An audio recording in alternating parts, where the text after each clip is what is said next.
بسم الله الرحمن الرحيم، ازيكم حبايبي عاملين ايه؟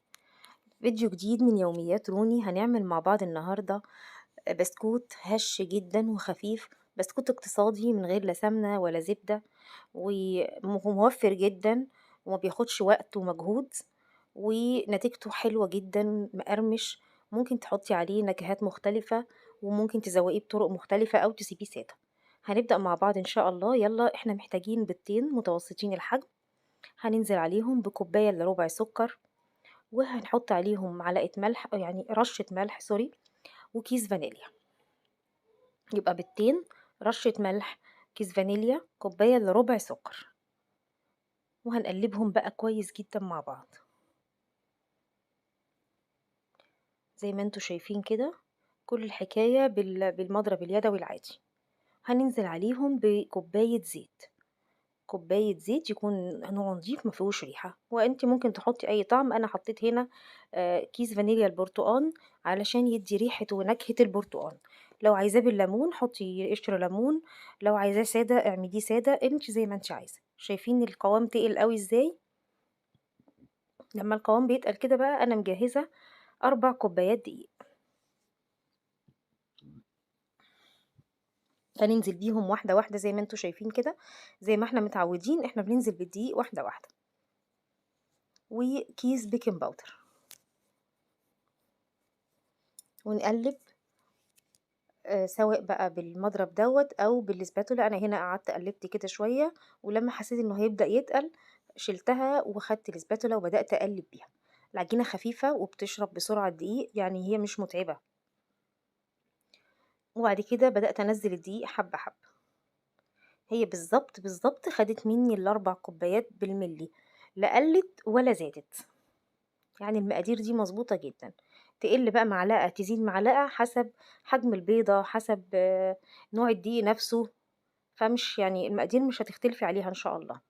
ونفضل نقلب كده أو نعجن. وبعد ما نبدأ تتماسك شوية هنبدأ نعجن بإيدينا لحد ما نكون عجينة طرية، بتلزق سنة صغيرة بس سهلة التشكيل.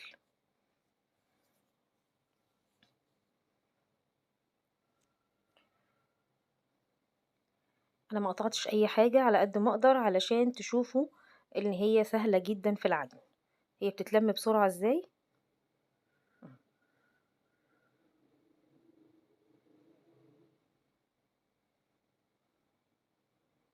الطبق بقى كان عمال يترج مني، دوخني بصراحة. هحط آخر حبة دقيق، بس هي كده تمام قوي وهتتشكل بسهولة قوي.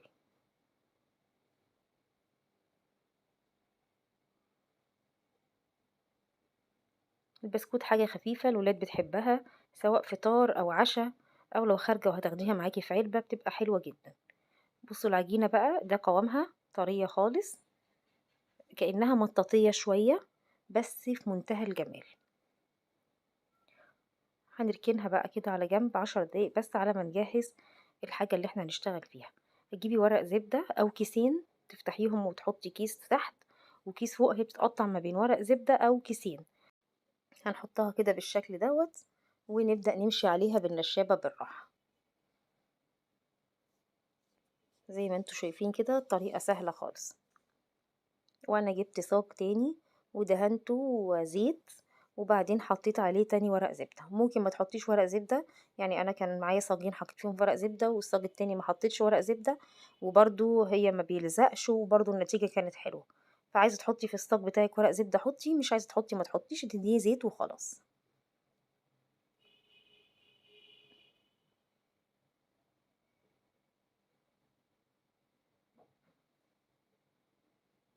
افرديها بقى كده حوالي نص سنتي، لان هي بتعلى شوية في الفرن. للأسف بقى في الحتة بتاعة التقطيع ال الكاميرا فصلت مني وده ضايقني جدًا. أنا عندي قطاعات قلوب، هتقطعيه بقى زي ما أنتِ عايزة، في قطاعات مختلفة ورد، دواير، زي ما أنتِ عايزة. أنا قطعت قلوب هنا لإني حبيت الشكل ده جدًا، وده كان أصغر قلب في اللي هم الطقم اللي بيبقى 3 قلوب مع بعض. طبعًا أنا كنت مصورة لكم كل ده بس للأسف الكاميرا فصلت وأنا ما كنتش واخدة بالي.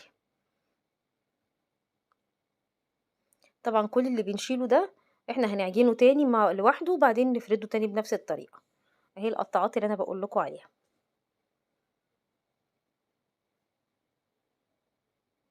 هناخده كده نعجنه تاني ونحطه وبعدين نبدأ نشتغل فيه تاني. هنا بقى بضاية وعليها معلقة لبن ومربوبين كويس، وهنبدأ ندهن الوش بتاع البسكوت. ممكن نسيبها سادة، أنا سِبت سادة وزوّقت شوية، يعني أنتِ وذوقِك زي ما أنتِ عايزة، على حسب ما بتحبي.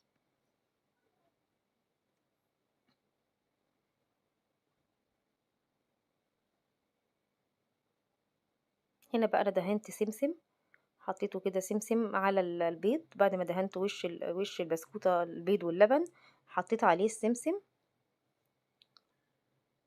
وهنا دلوقتي أنا برضه مسخّنة الفرن علشان ندخّله على فرن سخن، هو بياخدش وقت خالص في الفرن، يعني 10 دقايق. لو لقيتيه احمر من تحت وما احمرش من فوق، ممكن تفتحي عليه الشواية يعني دقيقتين بالضبط أو دقيقة كمان، بس على طول متابعاه لإنه هو بيحمر بسرعة.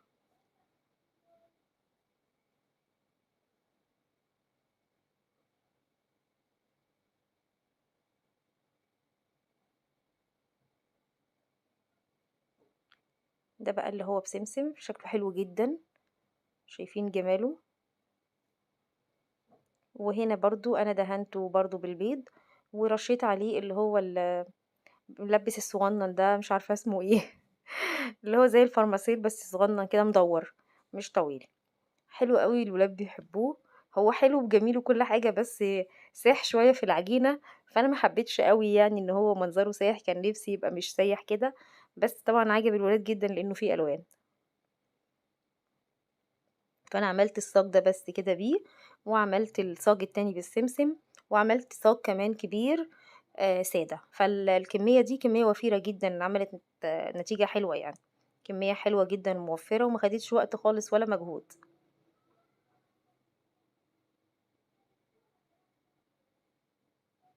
اتّكيت كده بس على إيدي بانزّلهم شوية، بس أنا ما كنتش أعرف إنّهم هيسيحوا خالص جوّايا، بس ودخّلتهم بقى الفرن على كده، وآدي النتيجة بسم الله ما شاء الله زي الفل، شايفين؟ حلو جدًا، حتى اللي هنا فيه الألوان حلو أوي برضه، لذيذ وعجب الولاد جدًا وفتح نِفسهم كده، وطعمه حلو أوي وريحة البرتقان بصراحة قلبت الدنيا.